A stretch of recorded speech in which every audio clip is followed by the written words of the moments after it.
সকাল সকাল চলে যাচ্ছি ছাদে। প্রথমেই ছাদের কাজগুলো যদি আমি সেরে নিই না, আমার না কাজটা অনেকটা হালকা লাগে, জানো তো। আমাদের ছাদে এমনি রোদটা খুব কম, তাই আগে আমি না সবসময় চেষ্টা করি যে রোদের কাজগুলো সেরে নেবার। তাই এখন কটা বাজে জানো তো? 9টা। আমার শীতকালটা একটু দেরিতেই শুরু হয় তোমাদের বলছি, কারণ গ্রীষ্মকালটা আমার তোমরা দেখেছো কাজের চাপটা। শীতকালটা না আমাদের ঘরটা এতটা ঠান্ডা, এতটা চারিদিকের গাছ, এমনি শরীর খারাপ করে। আবার তার উপর যদি সকালে উঠি তাহলে তো আমি একবারে বিছানায় পড়ে যাব বলো। তাই শীতকালটা আমি একটু হিসেব করেই করি। তাই ছাদেতে 9টার সময়, আমাদের ছাদে এখনও রোদ আসেনি ভালো করে। 9টার সময় রোদ আসে, আবার 12টায় চলে যায়। তাই ছাদে আগে জুতোগুলো দিয়ে চলে এলাম। জুতোগুলো কালকে ধুয়েছিলাম। জুতোগুলো এখনও একদিন দুদিন শুকাতে লাগবে। জুতোগুলো আর বড়মশাইয়ের লুঙ্গিটা দেখতে পেলে ছাদে কয়েকটা মাল ছিল, দিয়ে চলে এসেছি। আজকে লাগাবো এই গাছগুলো। এইটা হচ্ছে পুদিনা গাছ।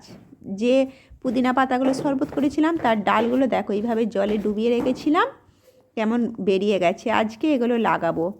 আর একটা মেথি গাছ, ওই যে জলে ডুবিয়ে রেখেছিলাম তোমরা দেখতে পেলে, মেথি গাছটা দেখছি নষ্ট হয়ে গেছে। মেথি গাছটা হয়নি, পুদিনা গাছটা ভালো হয়েছে। আর এখন বাজে 10টা। আগে না চানটা করে নিলাম। কদিন বাইরে ঘুরেছি, এক ফোঁটা তো শ্যাম্পু করতে পারিনি, তাই 10টার জলে শ্যাম্পুটা করে নিলাম। আর আমাদের এরপরে কটায় জল দেয় জানো তো? 12:30। 12:30টাতে এতটা ঠান্ডা হাওয়া, না পাবো রোদ আর না পাবো কিছু। এটা তোমাদের আর নতুন করে বলার কিছু নেই। এগুলো না পেলে শীতকালে কি অবস্থা হয়, রোদটা। আর আমি চুল বাইরে বাইরে চুলটা আঁচুরলাম তোমরা দেখতে পেলে, যাতে চুলগুলো চারিদিক না পড়ে। আমি বাইরে চুল আঁচুরে তারপর চলে এসেছি এই বাথরুমের কাছে। এই মালগুলো সব রেখে দিয়েছি। এ হাতের কাছে জিনিসগুলো রাখলে না, আমি তো একা মানুষ, যাতে হাতের কাছেই পেয়ে যাই। সবসময় কি ওপর নিচে ঘর করবে বলো তো? তাই সমস্ত আমার যে প্রয়োজনীয় মালগুলো দেখো বাথরুমের এখানে ছোট্ট ছোট্ট কৌটোয় করে রেখে দিয়েছি। এতে না খুব সুবিধা হয় আমার। না হলে কখনো আমার মুখে ক্রিমই মাখা হতো না, আর ভেজলিনও মাখা হতো না, যা তা অবস্থা হয়ে যেত। সেই কারণে এখানে হাতের কাছে, একবারে হাতের কাছে প্রয়োজনীয় জিনিসগুলো থাকলে দেখবে জিনিসগুলো তাড়াতাড়ি ব্যবহার করা যায়। আর এখানে আমার একটা ছোটো পাড়া আয়নাও আছে। চুলটা শুধু বাইরে আঁচুড়ে চলে এলাম। চুলটা যদি ঘরে আঁচুড়ি, চারিদিকে চুলে একদম ভর্তি হয়ে যায়, বিচ্ছিরি কাণ্ড হয়। তাই চুল আমি ঘরেতে আমাদের কেউই চুল আঁচুড়ি না চট করে, একবারে বাইরে। তারপর চলো এই গার্ডারটা ধুয়ে দিচ্ছি। যতবার শ্যাম্পু করি না ততবার আমি এই গার্ডারগুলোকে একটুখানি বাটি সাবান দিয়ে ধুয়ে দিই। আর সাবানগুলো আমার এই হাতের কাছে রাখা আছে দেখছো। আর এইখানে ছোট্ট পাড়া এই হ্যাঙ্গার ভাঙাটা লাগিয়ে দিয়েছি, যাতে এখানেই শুকিয়ে যায়। ছোট্ট ছোট্ট গার্ডারগুলোর জন্য আবার আমি 2তলার ছাদে যাব বলো। সেই জন্য ছোট ছোট জিনিসগুলো এখানে শুকিয়েও গেলে উপরন্ত নোংরাও রইল না। এরপরে আমি লাগাচ্ছি মেশিন। আমার এই এখন যে সকালটা শুরু হলো না, আমি উঠতে পারি হয়তো বেলাতে, কিন্তু আমার এতগুলো কাজ হয় না, তোমাদের কি বলবো। উঠে আমি এক নিঃশ্বাসে কাজ করি, 1 মিনিট না ফাঁকা টাইমটা নষ্ট করি না, যে এখানে গল্প সেখানে আড্ডা। সেই জিনিসটা আমার একদম পছন্দ হয় না। আমার মনে হয় আমি যেটুকু নিজের মতো রেস্ট নেবো, নিজের মতো, এর চর্চা তার চর্চা আমার একদম পছন্দ হয় না। তারপর নিজে কাজ নিয়ে মত্ত থাকি। এতে দুটো দিকই ঠিক হয়, দেখবে শরীরও রেস্ট হয়, উপরন্ত কাজের চাপও পড়ে না। তারপর চলে এসেছি ঠাকুরঘরটা পরিষ্কার করতে। আজকে বড়মশাই খুব সকাল করে গেছে, ঠাকুরকে জল দিতে পারেনি। তাই আমি ভাবলাম একবারে ঠাকুরঘরটা পরিষ্কারও করে ফেলি। আমি মাঝের মধ্যে যখন ঢুকি একবারে এইভাবে চেপে পরিষ্কার করে দিই। ঠাকুরের বাসনগুলো আমি যাবার আগে পরিষ্কার করে মেজে গেছিলাম, তো তাই 1 দিন 2 দিন আর পেরে উঠতে পারবো না, জানো তো। কারণ এর পরে যাব আমি ওই গাছ লাগাতে। তোমরা দেখতে পেলে পুদিনা গাছগুলো, সেগুলো তোমরা শর্টেতে আগেই দেখে নিয়েছো। বড় ভিডিওটা পরে দিচ্ছি। আজকে আমার সারা দিন গাছ চর্চায় গেছে, নাহলে আমার অতগুলো গাছ সব নষ্ট হয়ে যাবে। সেই কারণে প্রচণ্ড হুটোপাটি করছি। আর একদিকে চলছে আমার মেশিন। আজকে কি রান্না করেছি আমার সেটাও মনে নেই, কারণ রান্নাটা তোমাদের শেয়ার করিনি। মনে হচ্ছে আলু ভাতই হয়েছে 1 দিন 2 দিন। দুয়ারটার অবস্থা দেখছো কেমন, ব্যাগগুলো একটা করে নামাচ্ছি। আর দুয়ারটার অবস্থা, এইগুলো যখন ফাঁকা পাচ্ছি না সন্ধ্যেবেলা একটু একটু করে গোছাচ্ছি। আগে যেটুকু না করলে নয় সেটুকু। মেন হচ্ছে এবার রান্না খাওয়াটা করতে হবে। আর এখন শীতকালে আমাদের বেশি চলছে পিঠে। বড়মশাইয়েরও ফেভারিট হয়ে গেছে পিঠে, আর আমার তো ফেভারিট বটেই। আবার কি 10টা তরকারি করব, তার থেকে আমার মনে হচ্ছে একবারে 2টো পিঠে করে ফেলি। আর এখন 10:30 বাজছে। এরপর আমি একটু চা খাচ্ছি। এডিট করতে করতে না মনে পড়ছে কী কী করছি, কতটা বেলা হয়ে গেছে দেখছো। এরপরে খাবো আগে একটু চা, প্রচণ্ড আমার খিদে পেয়ে গেছে। আর খিদে যদি নিয়ে আমরা কাজ করি দেখবে শরীর একদম বইবে না, শরীর এতে প্রচণ্ড অসুস্থ হয়ে যায়।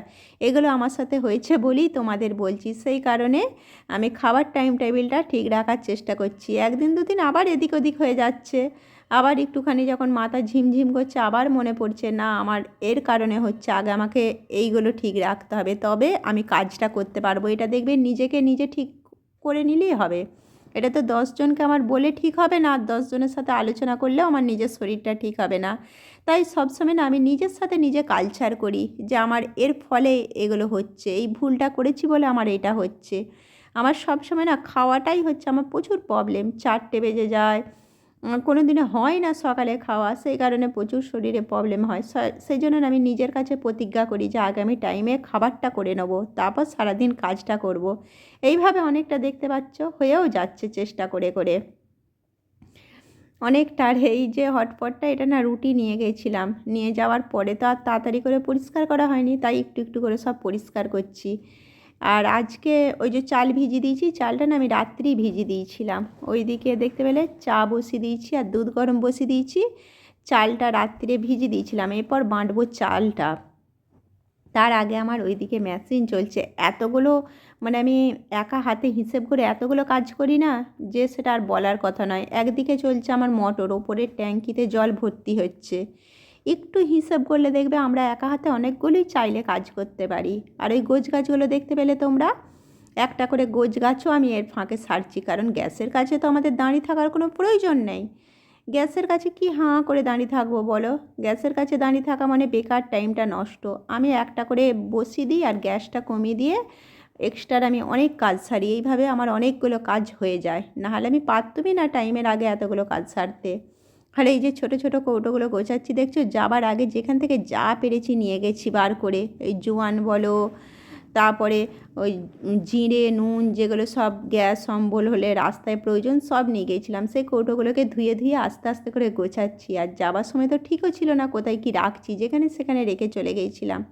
যেখানে চোখে ঠেকছে এবার একটা করে গোছাচ্ছি। আর আমি এনেছিলাম একটুখানি মায়ের মানে পুষ্প। আমার বললাম না আমি ঠাকুরকে খুব মানি, নিজের কাছে নিজে প্রতিজ্ঞাবদ্ধ হই, আর একমাত্র আমি হচ্ছি সবসময় ভগবানকে মানি। যখন মনটা খারাপ লাগছে, যখন কষ্ট হচ্ছে, একবার করে মাথায় পুষ্পটা গায়ে দিয়ে ঠাকুরকে ডাকছি। এর জন্য দেখবে মনের জোরও অনেকটা বাড়ে, অনেকটা।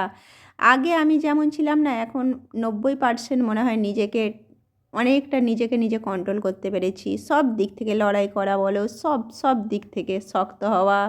মনের মনের স্পিরিটটা প্রচুর ব্যাপার দেখবে, কাজ সবাই করতে পারবে, আগে মনের স্পিরিটটার দরকার। সেটা কি আমি সবসময় নিজেকে নিজে মানে চেষ্টা করি। 5টা মানুষ তোমাকে ছোট করতে চাইলি বা সেখানে তোমার তো ছোটো মানে হওয়ার কোনো প্রয়োজনই নেই। এটা আমি এখন আমার কাছে ভাবি যে আমি সবসময় নিজে কাজ নিয়ে থাকবো, কাজ নিয়ে দেখবে সবসময় ভালো ফল পাওয়া যায়। তারপরে নতুন মিক্সিটা চালাচ্ছি দেখতে পাচ্ছ, তোমাদের দেখাচ্ছি। প্রথমটা তো বুঝতেই পারছি না কীভাবে চালাতে হবে। একটা নতুন জিনিসকে শিখতে গেলে দেখবে অনেকটা অনেকটা তার ধাতটা বুঝতে টাইম লাগে। সেই ধাতটা আমি না এখন বুঝতে পারছি না, অনেকটা ভয় লাগছে, জল ঠিকঠাক দিতে পারছি না। অনেকটা পরে আস্তে আস্তে বুঝতে পারছি, যাতে বেশি না পড়ে যায়। আমাকে দোকানে বলে দিয়েছিল অল্প অল্প করে দেবেন, এতটা অল্প দিয়ে ফেলছি যে হচ্ছেই না। প্রথমে ভয় লাগছিল আমার কি এত টাকার মিক্সিটা খারাপ হয়ে গেল, 1000 ওয়াট জানো তো, আর এটা পুরো 7000 টাকা দাম নিয়েছে। প্রথমে মনটা আমার খুব ভেঙে যাচ্ছিল যে এত টাকাটা আমার কি জলে চলে গেল, ভালো হচ্ছে না। তারপর দেখছি না আস্তে আস্তে একটা বাচ্চা ছেলের মতো জিনিসের ধাতও বুঝতে হয়। তারপর এতটা তাড়াতাড়ি হচ্ছে না এই চালটা বাঁটতে, আগে আমার সারা দিন লেগে যেত। আর এখন আমি কিন্তু ওইদিকে গাছের কাছে চলে গেছি, দেখতে পেলে ওই পুদিনা গাছটা নিয়ে গেলাম, গাছ মানে লাগাচ্ছি আর একবার করে এসে বাঁটছি। সারাদিন এইভাবে আমার গাছের কাজ হয়েছে, সমস্ত কিছু করে দুপুরে 1-1.5 ঘন্টা রেস্ট নিয়ে এখন চলে এসেছি সন্ধেবেলায়। সন্ধেবেলায় সমস্ত কিছু আমি পিঠে করব, তার জন্য সাজিয়ে নিয়েছি। আগে না আমার সরু পিঠে পাটিসাপটা বানাতে না খুব ভয় লাগতো। কি বলো তো, একটা তাওয়াতে না অনেক টাইম লাগতো। এরপর থেকে আমার আর সেই ভয়টা নাই, আধ ঘন্টার মধ্যেই আমার সমস্ত পিঠে রেডি হয়ে যাবে, তাই খুব ভালো লাগছে। এই তাওয়াটা দেখতে পাচ্ছ, এটা আগের সপ্তাহতেই নিয়েছি, আজকে প্রথম এটাতে আমি পিঠে বানাবো। আর আজকের ভিডিওটা আর বড় করছি না, দেখা হচ্ছে এরপরে, তোমরা শর্টে দেখতে পাবে আমি কিভাবে পিঠেগুলো বানাচ্ছি। আর এই জামাগুলো চলো আগে ওপরে দিয়ে চলে আসি, তারপর বানাবো পিঠে।